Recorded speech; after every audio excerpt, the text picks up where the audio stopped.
என்னப்பா இது? ஓடு தரையில விழுந்து உடைஞ்சிருக்கு. ஓடு சத்தியத்துக்கு கட்டுப்பட்டதுன்னு சொல்லுவாங்களே. ஐயோ, உன் தலையில விழுந்திருந்தா என்ன ஆயிருக்கும்? நல்ல வேளை, தலைக்கு வந்தது தலைப்பாயோட போச்சுடா.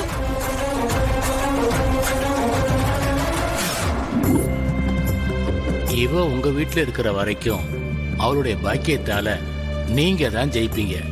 சாமி, லட்சுமியை கல்யாணம் பண்ணி கொடுத்துட்டா? லட்சுமியை கல்யாணம் பண்ணி கொடுத்துட்டா அத்தனை ஐஸ்வர்யங்களும் அந்த பொண்ணோடைய அவங்க புகுந்த வீட்டுக்கு போயிடும்.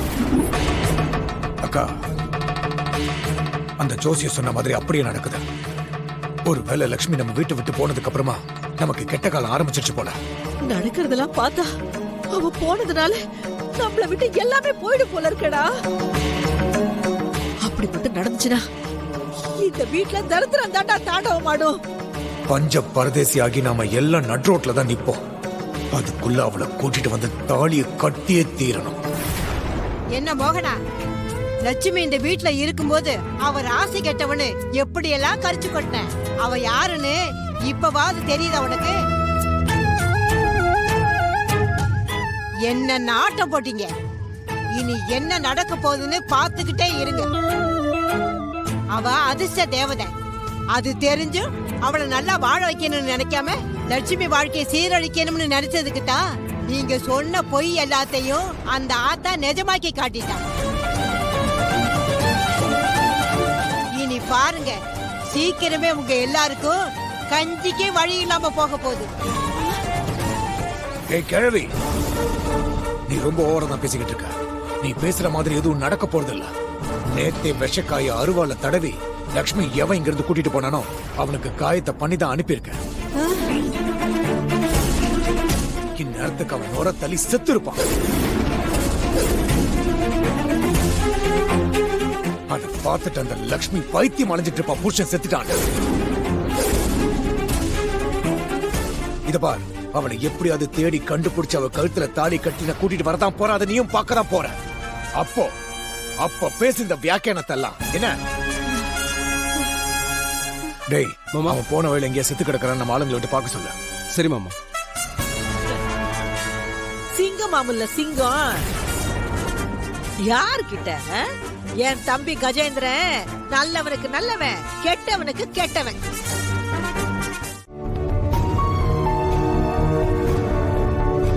நேற்று நைட் எனக்கு உடம்பு முடியலன்னதும் பதறி போய் வைத்தியம் பார்த்திருக்கா. நான் பசிக்குதுன்னு சொன்னதும் என்ன பண்ணா எங்க போனானே தெரியல. ஆனா சாப்பாடு ரெடி பண்ணி கொடுத்து என்ன சாப்பிட வச்சா. அப்படி இருந்தவ என்ன காரணத்துக்காக போனா, ஏன் போனா, எதுக்காக போனா ஒண்ணுமே புரியலையே. இப்ப நான் எங்கன்னு போய் தேடுறது? ஹோட்டல்ல சர்வர் அவளா நடந்து போனாதான் சொன்னாரு. இந்த ஊர்ல அவளுக்கு வேற யாரையும் தெரியாது. இப்ப எப்படி தேடி கண்டுபிடிக்கிறது? என்ன பண்ணலாம்?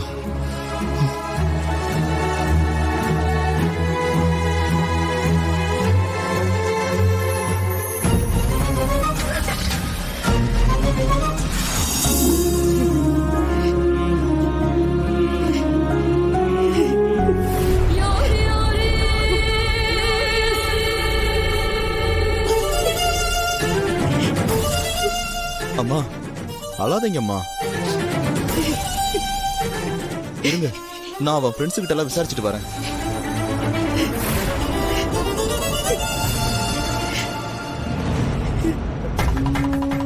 என்ன நடிப்பு நடிக்கிறா. அதை விடுக்கா. சரி, திரு அப்படி எங்கதான் போயிருப்பான்? யாருக்கு தெரியும்? மாமா, திரு போய் இனியோட 2 நாள் ஆச்சு. இப்ப வரைக்கும் எந்த தகவலும் இல்ல. அவனுக்கு என்ன ஆச்சு, எங்க போனா, யாருக்குமே எந்த விவரமும் தெரியல. போன் வேற ஸ்விட்ச் ஆஃப்னு வருது. எனக்கு ரொம்ப பதட்டமா இருக்கு மாமா. நீ பதட்டப்படாதம்மா, கண்டிப்பா வந்துருவான். திருவ பத்தி உனக்கு தெரியாதா? அவன் இப்படி பண்றான்னா கண்டிப்பா ஏதாவது ஒரு காரணம் இருக்கும். என்ன சமாதானம் சொன்னாலும் என் மனசு கேட்க மாட்டேங்குது. கவலைப்படாதம்மா, என்னாச்சுன்னு தெரியலையே. இப்ப புலம்பே என்ன பிரயோஜனம்? கோயில் பரிகாரம்னு அனுப்பி வச்சல, எல்லாம் உன்னாலதான். நேரம் சரியில்லை, சகுனம் சரியில்லை, அது இதுன்னு சொல்லி ஜோசியரை பார்த்து அவர் சொன்னார்னு பரிகாரம் பண்ண திருவ அனுப்பிச்சல. இப்ப பாரு, பரிகாரம் பண்ண போன திருவ காணும். என்ன பாக்குற? சும்மா நடிக்காத. இந்த பரிகாரம் கோயில் குளம் சுத்துறத உன்னோட நிறுத்தி கூடாதா? சும்மா நீலி கண்ணீர் விட்டு புருஷனை கொண்டாச்சு. இப்ப புள்ள மட்டும்தான் இருக்கான். அவனையும் கவிதா, தெருவுக்கு ஒண்ணுன்னா அவளால தாங்கிக்க கூட முடியாது. மனசாட்சி இல்லாம அம்பிகாவை எப்படி இப்படி எல்லாம் பேச முடியுது உன்னால? நம்ம எல்லாரையும் விட திரு மேல அக்கறை, பாசம், உரிமை எல்லாமே அம்பிகாவுக்கு தான் அதிகமா இருக்கு. இன்னொரு தடவை நீ இப்படி பேசுன, நான் அதை பார்த்துட்டு சும்மா இருக்க மாட்டேன். அம்மா அம்பிகா, நீ கவிதா சொன்ன எதையும் மனசுல வச்சுக்காதம்மா. கவலைப்படாதம்மா, திரு கண்டிப்பா வந்துருவான். எல்லாருக்குமே அவன் காணுமேங்கிற ஒரு வருத்தம் தான். நீ உள்ள போமா.